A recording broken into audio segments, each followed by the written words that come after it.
não terminou de falar sobre a história do carro. Que você chegou com o carro zero na garagem e tava o seu pai. Cheguei com o carro zero. Me lembra de contar essa história da moça da mama, tá? Conta, aí eu cheguei, meu senão... pai... A hora que eu cheguei com o carro 0 km na garagem do meu pai estava disponível para o mercado de trabalho. Ele chegou e falou, filhinha, para uns ganhar, outros tem que perder.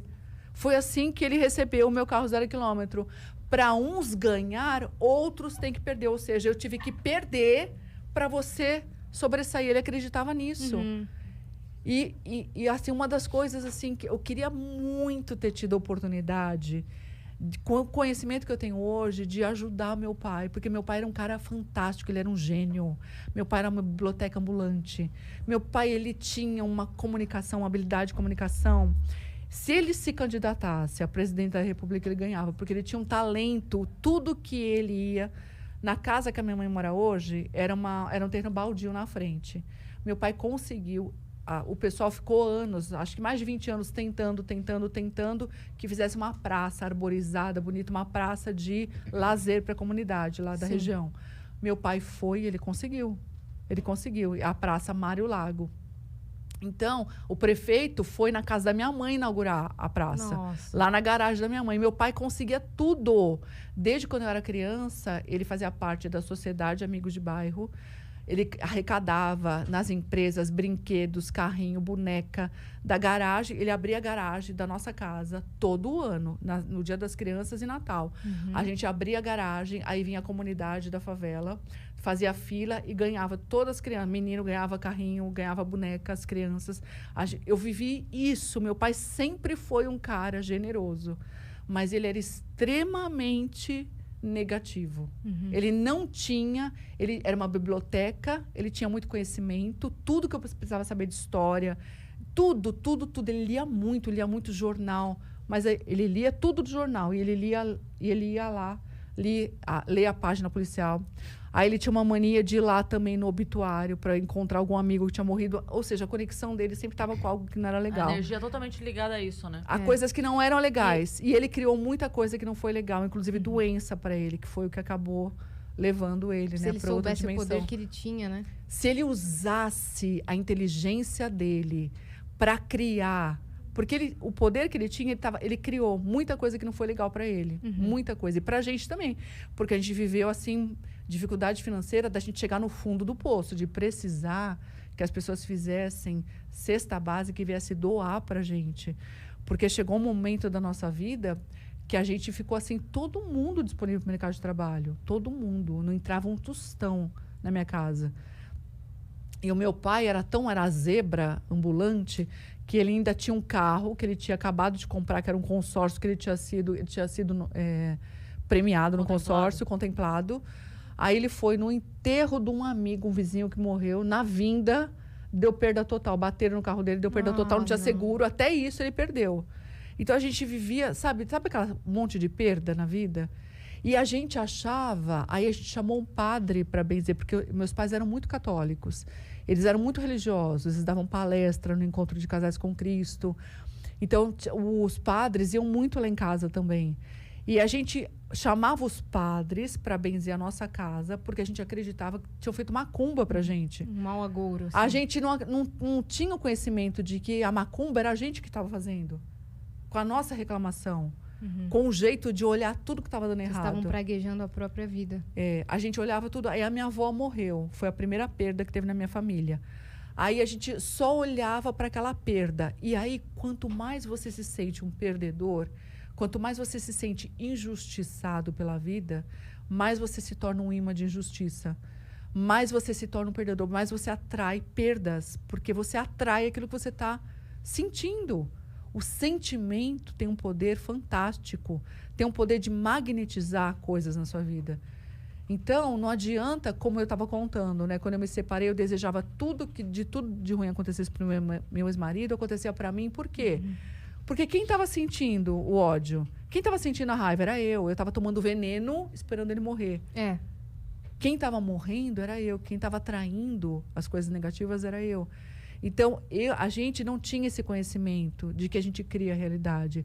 E a gente, é aquela coisa, é mais fácil achar que o outro pôs macumba? É mais fácil achar que o outro está com inveja? Não, ele tá com inveja de mim. Eu não posso contar nada, zíper na boca, porque ele é tão invejoso que ele não pode saber nada, não vai saber de nada que eu tô fazendo, porque se ele souber, vai dar tudo errado. É mais fácil eu acreditar. Só que se eu acredito e eu dou o poder pro outro, é mais fácil, mas não muda a minha vida. Eu só mudo a minha vida a partir do momento que eu tenho consciência de que eu tô criando, de que se algo não tá legal na minha vida, eu criei.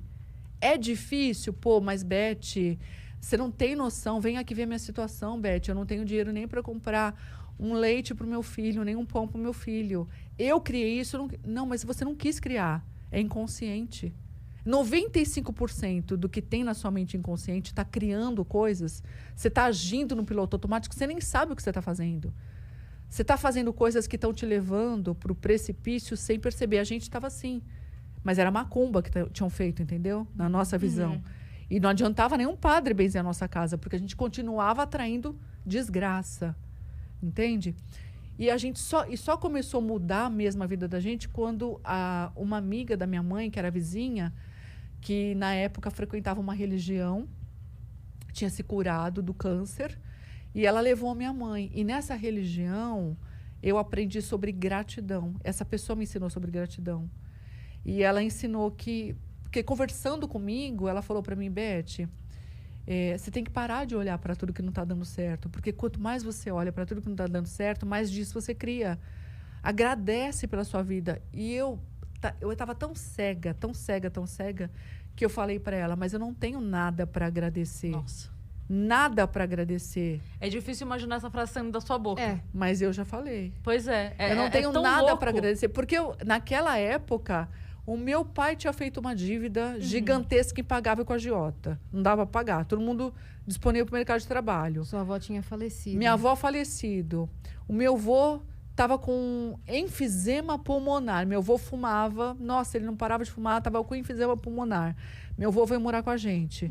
A casa, assim, você entrava na cozinha da minha casa, você não conseguia abrir a cortina de fumaça, assim, que ele fumava o dia inteiro, para você poder enxergar meu avô. E não tinha como. Nossa. Não tinha como não.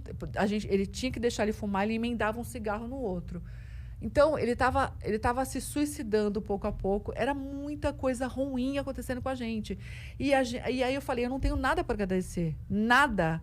O meu pai é ameaçado de morte pelo agiota. O agiota vai matar meu pai. Porque meu pai não tem como pagar. Nem que a gente volte a trabalhar tudo. Trabalhar um ano, a dívida é muito grande. A minha avó morreu. A minha mãe estava com depressão de cama. O meu avô tem enfisema pulmonar. O meu pai não tem dinheiro. Eu tenho que agradecer o quê?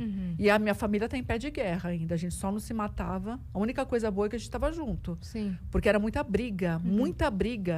Todo dia. Pé de guerra mesmo. E aí ela falou, aí ela me fez acordar. Ela falou, Beth, é por isso que vocês estão passando por tudo isso. Vocês são ingratos, você é ingrata. Olha a sua vida. Você tem um teto para morar. Você não está morando debaixo da ponte, você tem um teto, você tem uma cama para dormir.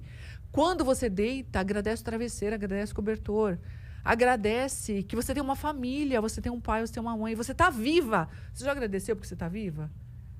Eu falei assim, olha só, eu cheguei a pensar, não, eu preferia estar morta. Aliás, eu peço para Deus me levar, porque eu não vejo a hora de dar área desse planeta, porque eu não quero mais viver essa vida, eu não quero. Essa vida está muito pesada para mim, porque estava pesada. Mas as palavras dela ficaram, porque foi um choque ouvir isso. Porque eu queria ouvir, essa coitadinha mesmo, eu tenho dó de você mesmo. Porque não adianta passar a mão na cabeça de quem está sofrendo, assim. Você tem que mostrar para a pessoa como essa pessoa fez, mostrar o caminho. Sim. E esse agradecer as coisas simples é um exercício que até para começar é muito difícil. Para a pessoa que não tem o hábito da gratidão, ela começar muito a enxergar... Difícil. Eu mesma, Cris, não enxergava. Eu fazia da boca para fora. Eu comecei a fazer porque eu falei, puxa, se não é por acaso que ela falou isso para mim, eu vou pelo menos experimentar. Porque pelo menos eu sempre fui essa pessoa, eu sempre fui buscadora. Eu falei, tá, eu vou experimentar. Então eu acordava, aí eu agradecia que o sol tá lá, agradeço o sol. Mas era tudo da boca para fora. Agradeço porque a cama, agradeço o travesseiro, agradeço ter uma coberta. Aí Aí o interessante é que eu comecei a perceber as coisas que eu tinha que eu não percebia. Aí, antes eu reclamava... Nossa, eu falo tanto isso nos stories, Beth. Eu falo, faça. Só começa. Começa a fazer. Eu falo assim, ó, escolhe 3 coisas. Isso. Acorde e agradece 3 coisas que você pensar. No começo é difícil achar as 3 coisas. É muito difícil. E daí eu só falo assim, tenta no dia seguinte acrescentar uma. Isso. Agradece aquelas 3 e mais uma que você conseguir.